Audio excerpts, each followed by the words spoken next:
Maybe I'm getting just a different vibe here, but I need the county council to weigh in here. And well, I think the supervisor's just asking for input from the applicant.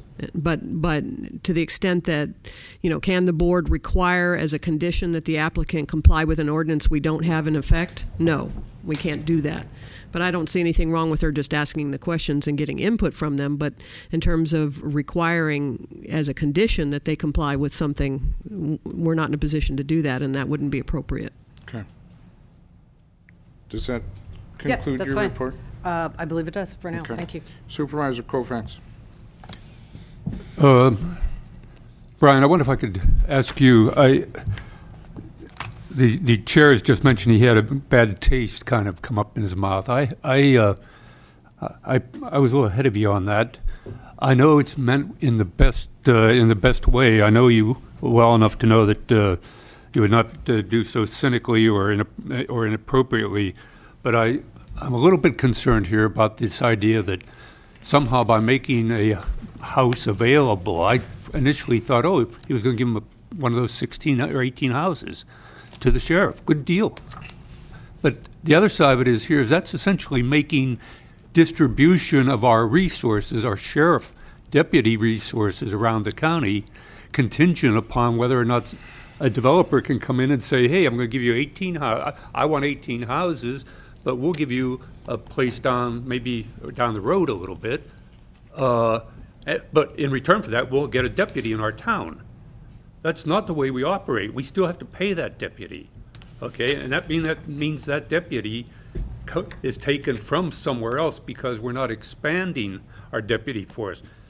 Far be it from me to tell the sheriff how to do his job. But on the other hand, I will not be in a position up here to support the funding of that additional deputy merely because Hopland which is my district, gets a deputy down there 12 miles from the station house up here with regard to a request for the dealing with the problems that your project is going to bring forward. Do you understand? I think kind of the discussion went with Mr. Allman that they've been trying to get a deputy to move to Hopland, one of the already existing deputies, but they've been having a lot of trouble finding him a place to live down there. So when he looked at the bigger picture of what we were doing, he saw an opportunity. Geez, there's more housing. That's a way to move a deputy down in town, and by providing more housing, I understand, that and makes I wouldn't argue the a bigger point. Opportunity for them. I understand. That's why I say I know it meant well, but do you understand how it comes down? Is to get the supervisor it was implied that she was trying to cut a deal. You take, right here. You do the inclusionary housing. There's no deal we'll cut. Vote for you. On the other hand, the sheriff withdrew his letter because you're going to find a house for him in Hopland. Again, he's an elected official. I'm an elected official. Right.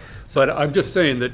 Do you understand that I would prefer that be taken off the table? That whether this goes for you or against you. There's nothing on the table more than if we provide housing, they have a chance to buy one of the houses. And well, once again, if this board is going to make its decisions on that basis, I would think that was not an appropriate. Okay. I would not be, and again, it's not. I'm not calling you out on it. Well, we strike that comment then, and we'd like to provide the housing for everybody and include the letter. Pardon? Let's just strike that comment that that some deal was made, because I don't think that was the issue here. I think it was casual conversation. I think the sheriff had other reasons to maybe pull the letter, but that's for him to say. But we'll go ahead and include that letter into the records today, and we won't pull that letter out. Thank you. Okay. And with regard, thank you, Brian. Mr. Gomes, yes, your concerns here kind of again gave me some heartburn, if you will, or your points with regard to the notion of what an inclusionary housing. I think you used the term, it has to be voluntary. I think that's what you mentioned. The fact that at the bottom of the page it says the Planning Commission noted many concerns expressed by the public and staff and requested more information or an opportunity to site visit the project. The applicant declined this request and asked the Commission make their recommendations so that the project could be heard, go to the board for review and action. The Commission voted 4-0. that's kind of a dangerous bet to made, isn't it? I mean, when you say on the one hand you don't want, since this board addressed the inclusionary ordinance, which would not have been voluntary, which I understand makes no sense. But you're saying, but if we can get this in under the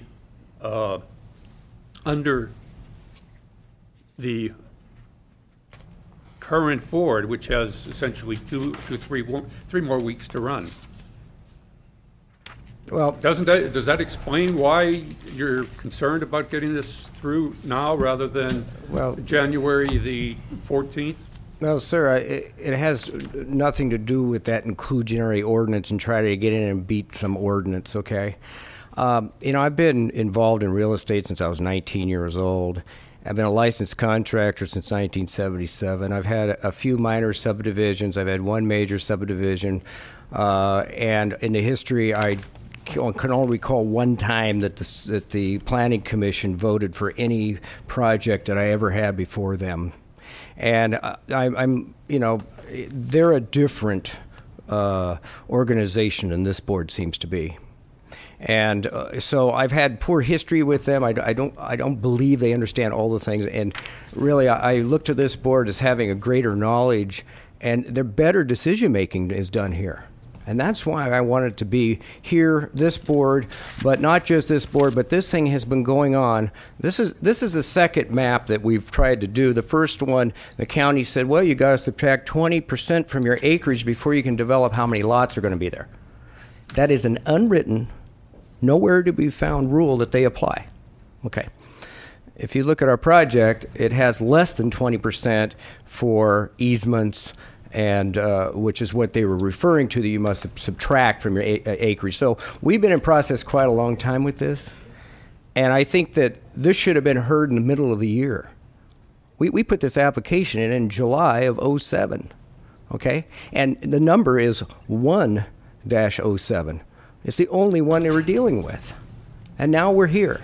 And I'm not going to wait another year.